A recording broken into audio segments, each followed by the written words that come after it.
너에게 임하시면 너희가 권능을 받으리라. 이 세상 끝까지 전하라신 주님의 명령을 순종하리. 전하리라. 주님의 사랑 전하리라. 주님은 해 내 가는 길 멀고 험해도 생명 바쳐 전하리라. 성령이 너에게 임하시면 너희가 권능을 받으리라. 이 세상 끝까지 전하라신 주님의 명령을 순종하리. 아멘. 전하리라. 주님의 사랑 전하리라. 주님은 해 내 가는 길 어려움 닥쳐도 생명 바쳐 전하리라. 아멘. 너희에게 임하시면 너희가 권능을 받으리라. 이 세상 끝까지 전하라신 주님의 명령을 순종하리. 전하리라.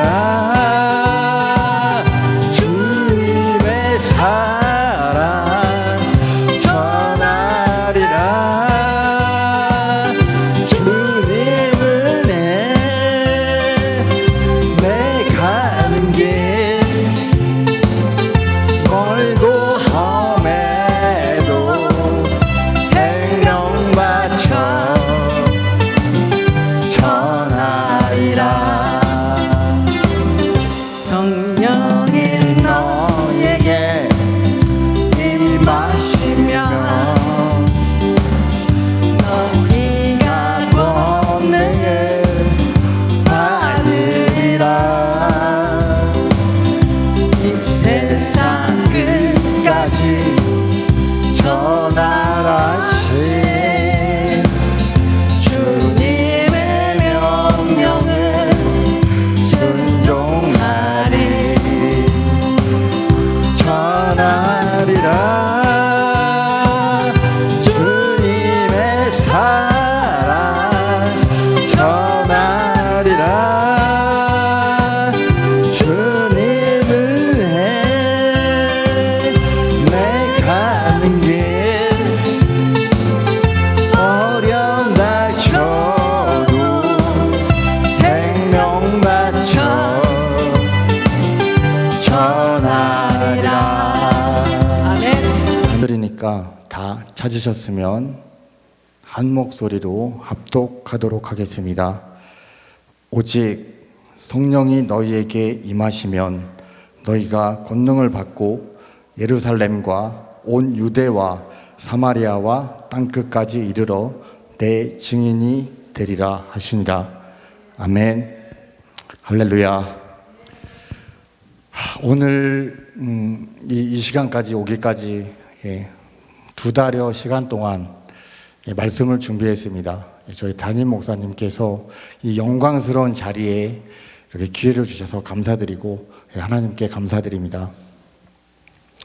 제가 오늘 처음 이 자리에 섰기 때문에 머릿속이 하얘진다는 말이 어떤 말인지 알 것 같아요.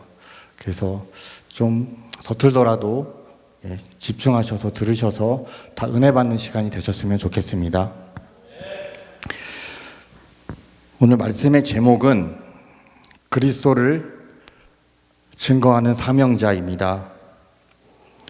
교회는 그리스도를 증거하는 공동체입니다. 예수님은 승천하기 직전에 제자들에게 이렇게 말씀하셨습니다.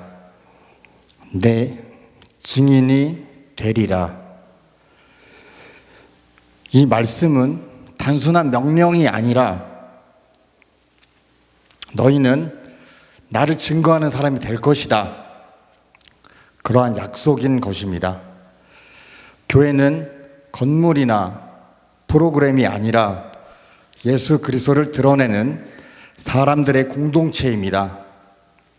따라서 모든 성도는 자연스럽게 그리스도를 증거하는 사명자로 부름받았습니다.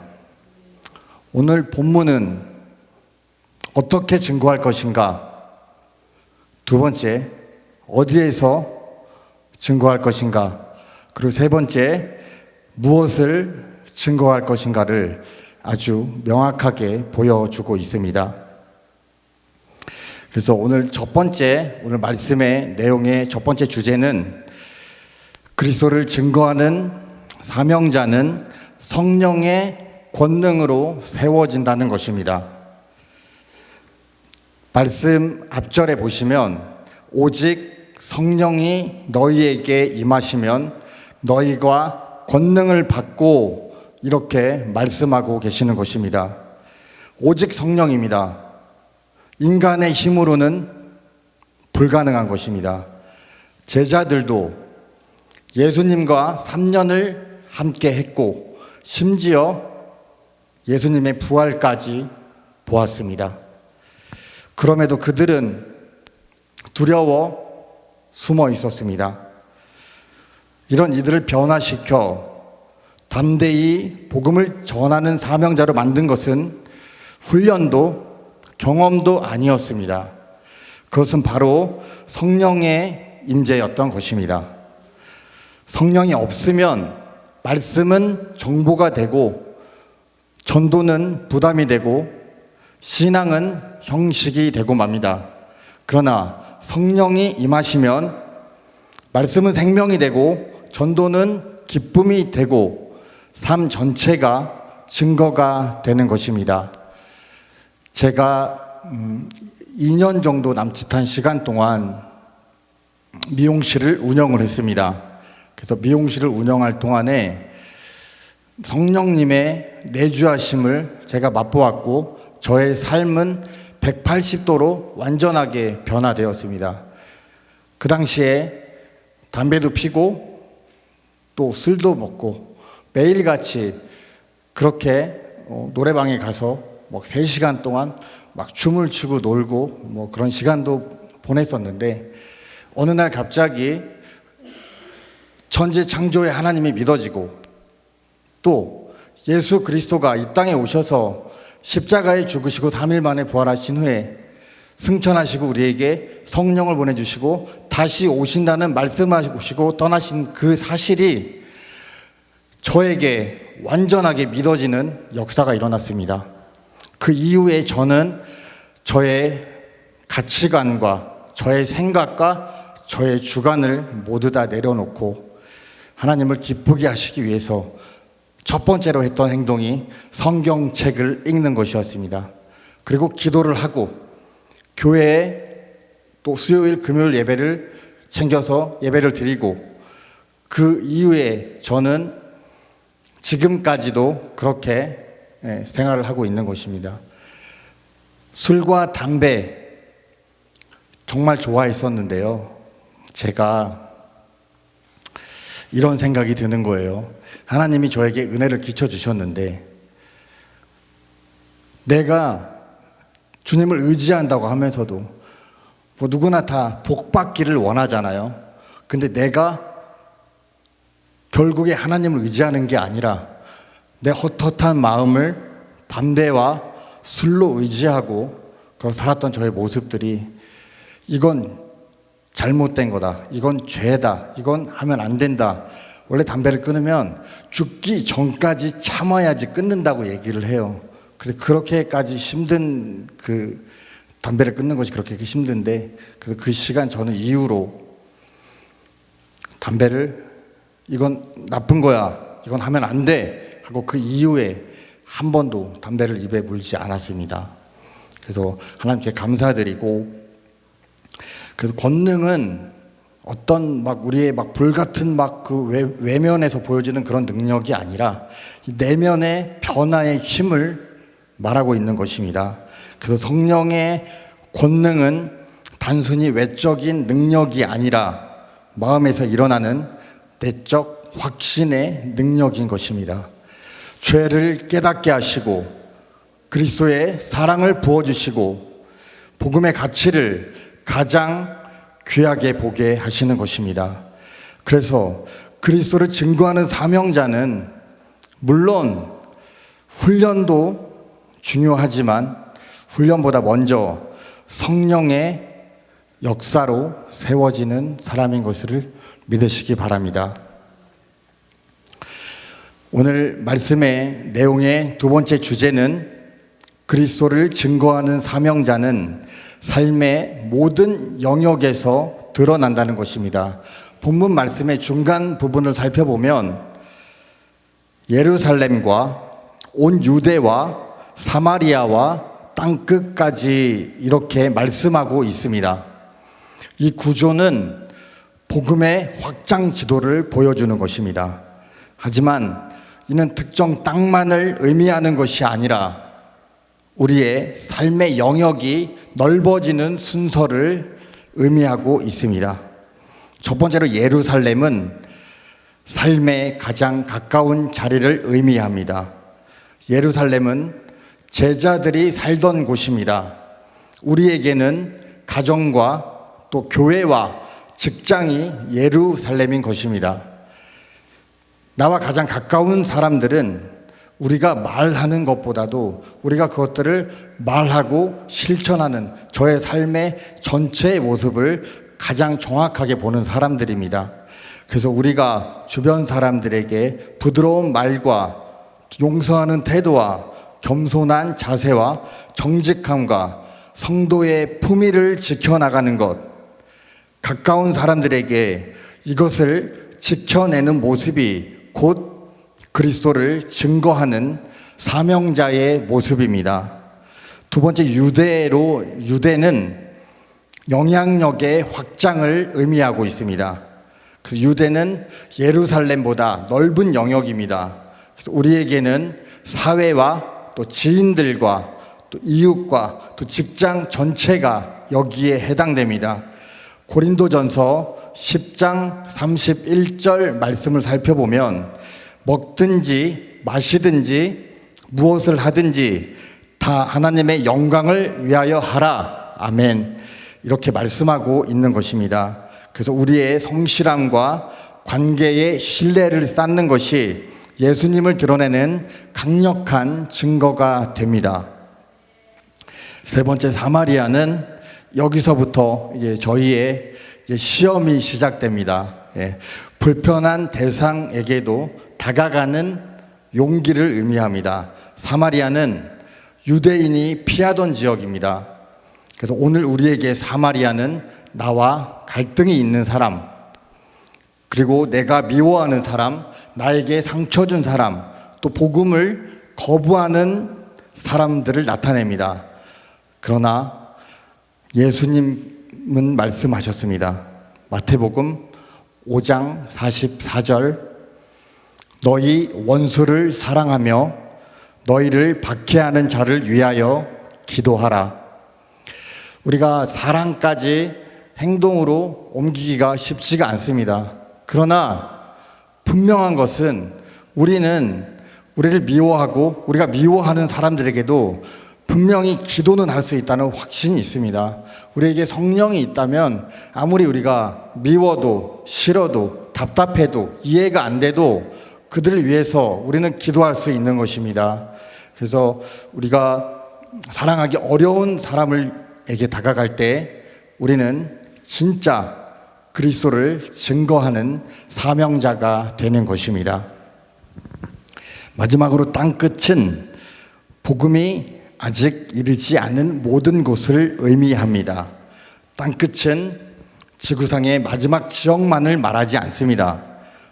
복음을 모르는 모든 자리를 의미합니다. 기도로 동참하고 우리는 여기서 해외의 모든 멀리 있는 나라를 위해서 기도할 수 있고 또 주님이 찾으시는 그 한 영혼을 위해서 우리가 기도할 수 있습니다. 그래서 기도하는 것 그리고 선교를 후원하는 것, 저희 교회는 교도소와 또 필리핀 선교사님, 또 미얀마 선교사님, 또 교회 자체적으로 소금 선교회도 있습니다. 그래서 이런 후원을 하며 우리가 선교를 후원할 때 우리가 같은 목적으로 함께 그 배를 타고 가는 것임을 우리가 알아야 될 것입니다.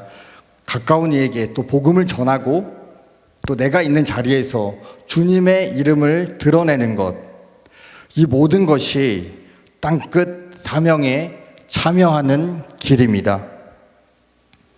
오늘 말씀의 내용의 마지막 세 번째 주제는 그리스도를 증거하는 사명자의 핵심은 예수 그리스도인 것입니다.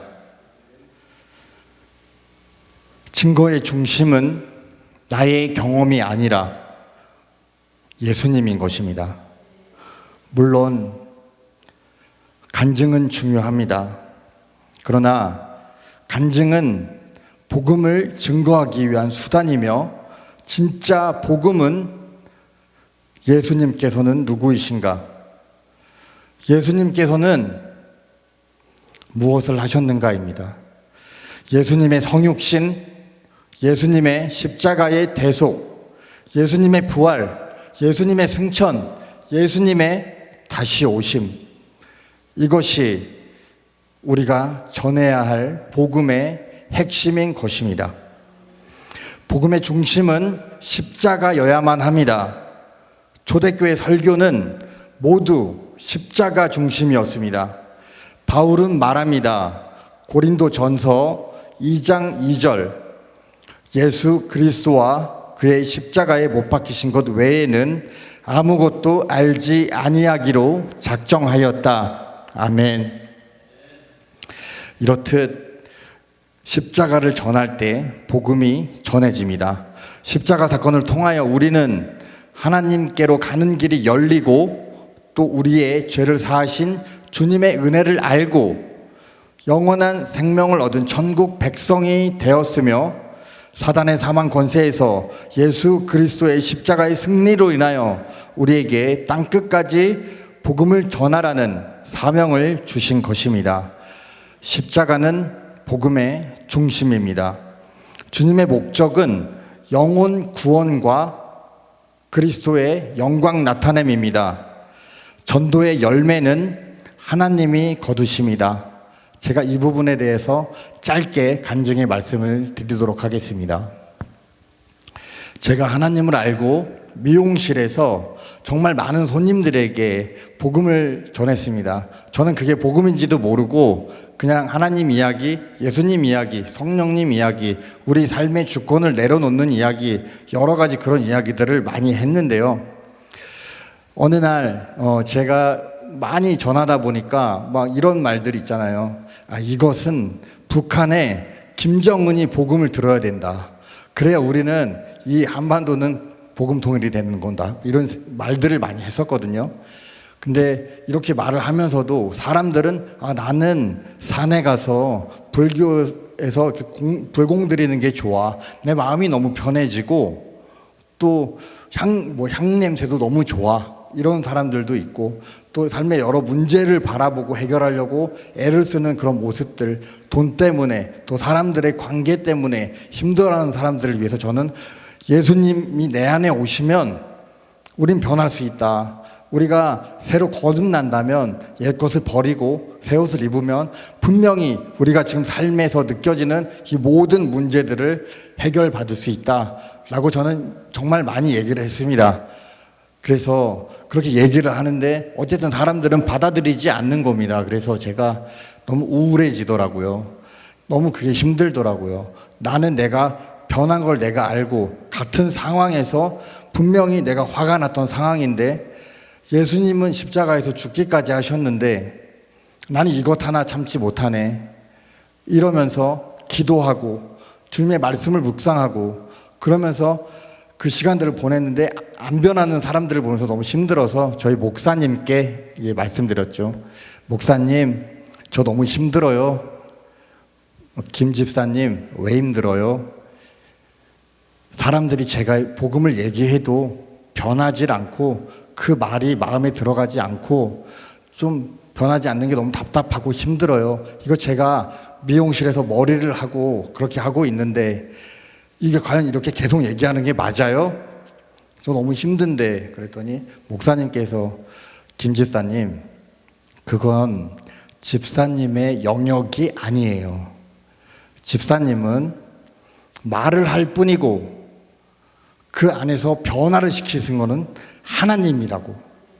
그래서 더 이상 힘들어하지 말고 계속 복음을 전하라고 그렇게 말씀해 주신 이후에 저에게는 감사하게도 깨달음도 오고 그래서 그 부분에 대해서 한국에 넘었다라는 생각을 합니다.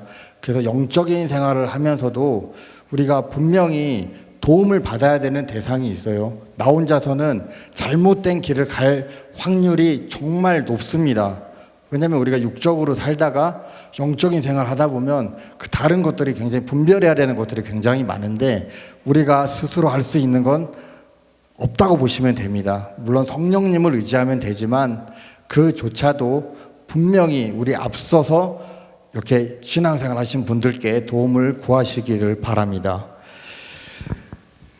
그래서 전도의 열매는 하나님이 거두시며 우리는 단지 복음의 통로일 뿐인 것입니다.